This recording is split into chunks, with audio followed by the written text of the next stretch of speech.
while also inventing a new type of soldier, the birth of the economic hitman.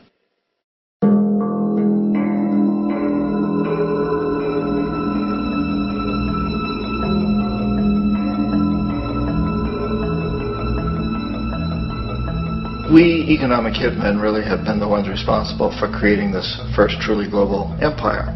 And we work many different ways.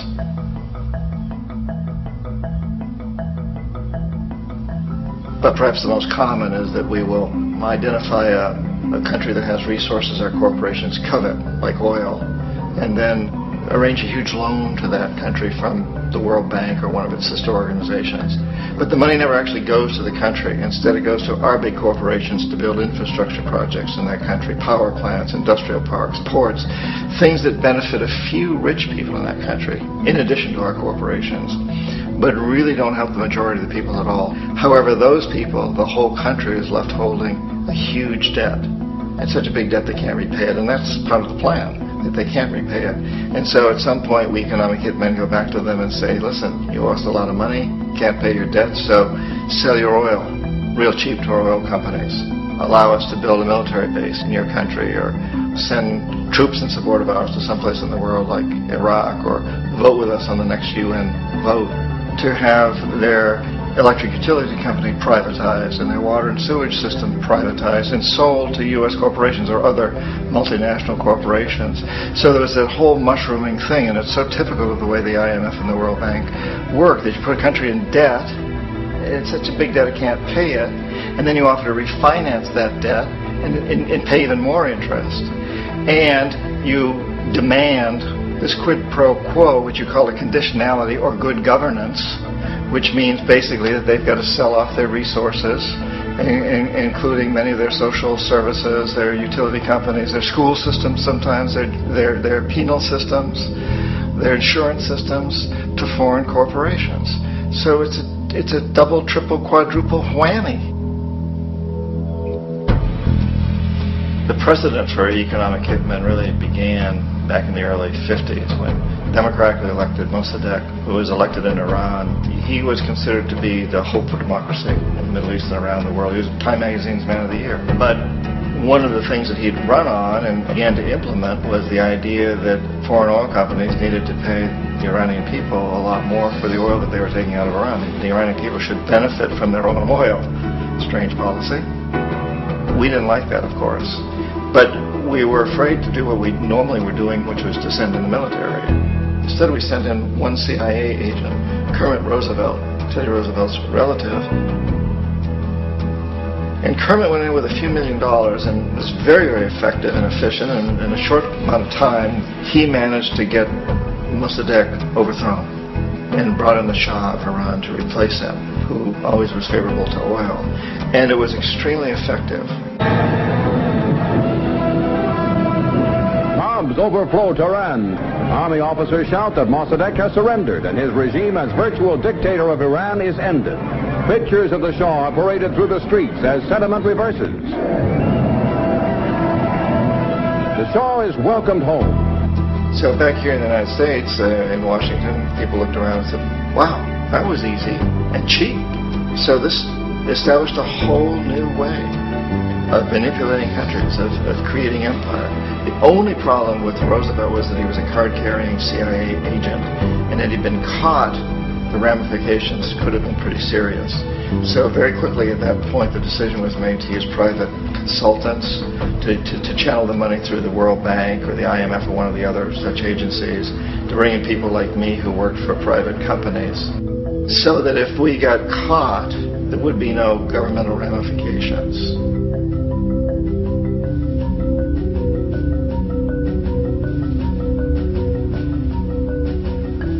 When Arbenz became president of Guatemala, the country was very much under the thumbs of United Fruit Company, the big international corporations. And Arbenz ran on this ticket that says, you know, we want to get the land back to the people.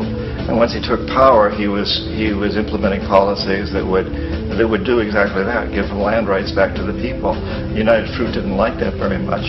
And so they hired a public relations firm, launched a huge campaign in the United States to convince the United States people, the citizens of the United States, and the press of the United States, and the Congress of the United States, that Arbenz was a Soviet puppet. And that if we allowed him to stay in power, the Soviets would have a foothold in this hemisphere. And that, at that point in time, was a huge fear on everybody's mind, the Red Terror, the Communist terror. And so, to make a long story short, out of this public relations campaign came a commitment on the part of the CIA and the military to take this man out. And in fact, we did. We sent in planes, we sent in soldiers, we sent in jackals, we sent everything in to take him out, and did take him out. And as soon as he was removed from office, the new guy that took over after him basically reinstated everything to the big international corporations, including United Fruit.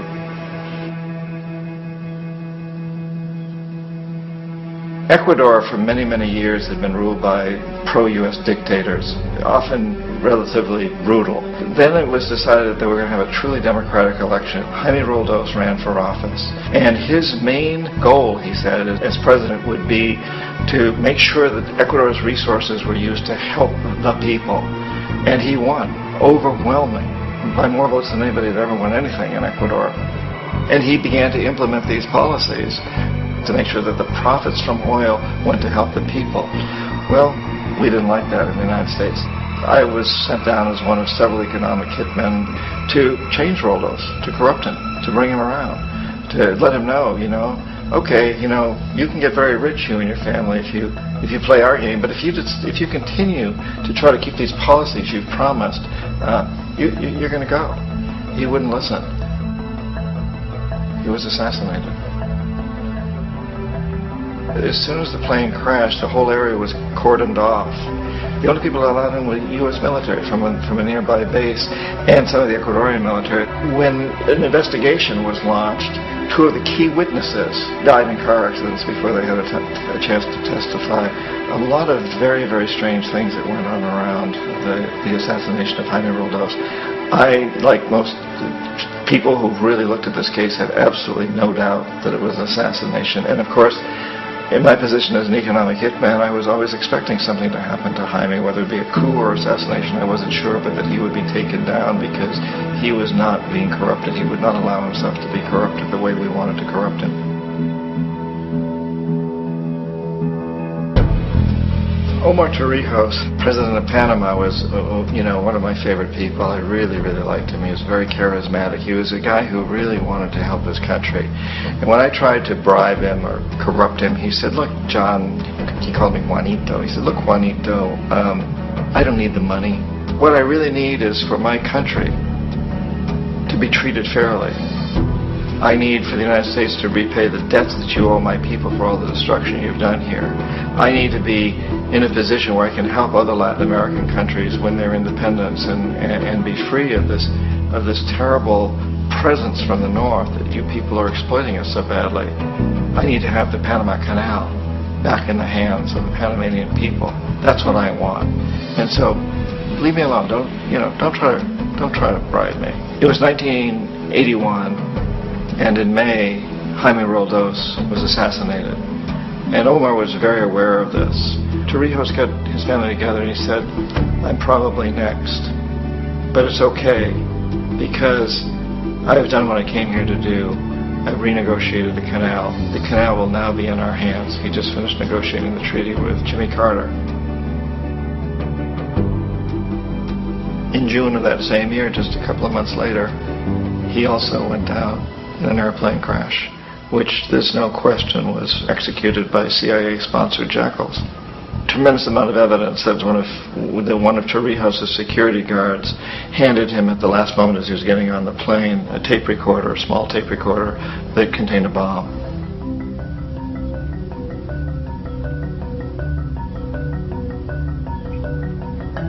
It is interesting to me how this system has continued pretty much the same way for years and years and years, except the economic hitmen have got better and better and better. And then we come up with, very recently, what happened in Venezuela. In 1998, Hugo Chavez gets elected president, following a long line of presidents who had been very corrupt and basically destroyed the economy of the country. And Chavez was elected amidst all that. Chavez stood up to the United States, and he's done it primarily demanding that Venezuelan oil be used to help the Venezuelan people. Well, we didn't like that in the United States. So in 2002, a coup was staged, which there's no question in my mind, and most other people's minds, that the CIA was behind that coup.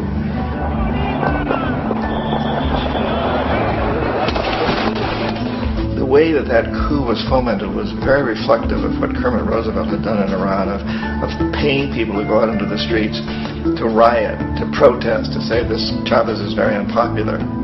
You know, if you can get a few thousand people to do that, television can make it look like it's the whole country, and things start to mushroom. Except in the case of Chavez, he was smart enough, and the people were so strongly behind him that they overcame it, which was a phenomenal moment in the history of Latin America.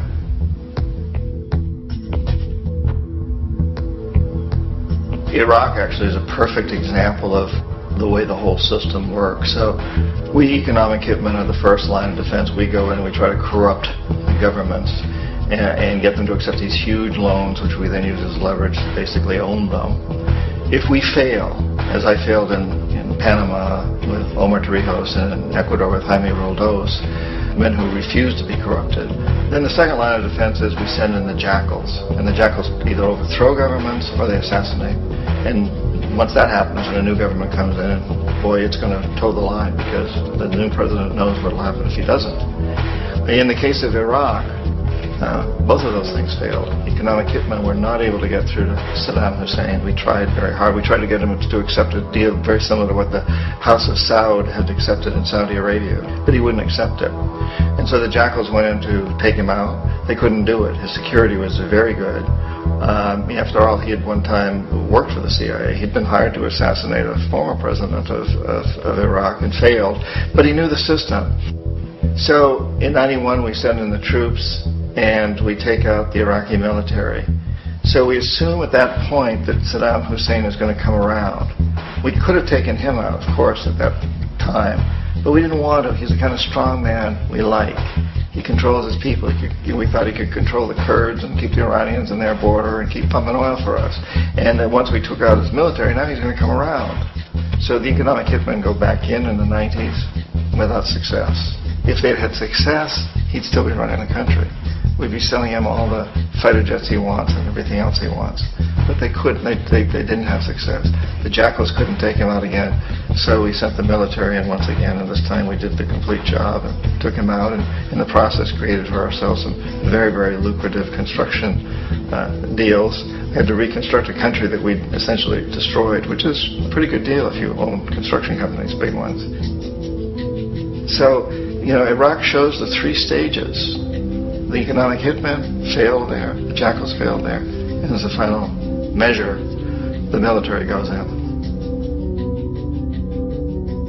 And in that way, we've really created an empire, but we've done it very, very subtly. It's clandestine. All the empires of the past were built on the military, and everybody knew they were building them. So the British knew they were building them, the French, the Germans, the Romans, the Greeks. And they were proud of it, and they always had some excuse, like spreading civilization, spreading some religion, something like that. But they knew they were doing it. We don't. The majority of the people in the United States have no idea that we're living off the benefits of the clandestine empire. That today there's more slavery in the world than ever before. And then you have to ask yourself, well, if it's an empire, then who's the emperor? Obviously, our presidents of the United States are not emperors. An emperor is someone who's not elected, doesn't serve a limited term, and doesn't report to anyone, essentially. So you can't classify our presidents that way. But we do have what I consider to be the equivalent of the emperor, and it's what I call the corporatocracy. The corporatocracy is this group of individuals who run our biggest corporations, and they really act as the emperor of this empire. They control our media, either through direct ownership or advertising. They control most of our politicians because they finance their campaigns either through their corporations or through personal contributions that come out of the corporations. They're not elected. They don't serve a limited term. They don't report to anybody. And at the very top of the corporatocracy, you really can't tell whether a person's working for a private corporation or the government because they're always moving back and forth. So, you've got a guy who one moment is the president of a big construction company like Halliburton, and the next moment he's vice president of the United States, or the president who is in the oil business. And this is true whether you've got Democrats or Republicans in the office. You have to moving back and forth through the revolving door. And in a way, our government is invisible a lot of the time, and its policies are carried out by our corporations on one level or another. And then again, the policies of the government are basically forged by the corporatocracy and then presented to the government, and they become government policy. So it's an incredibly cozy relationship. This isn't a conspiracy theory type of thing. These people don't have to get together and plot to do things. They all basically work under one primary assumption, and that is that they must maximize profits regardless of the social and environmental costs.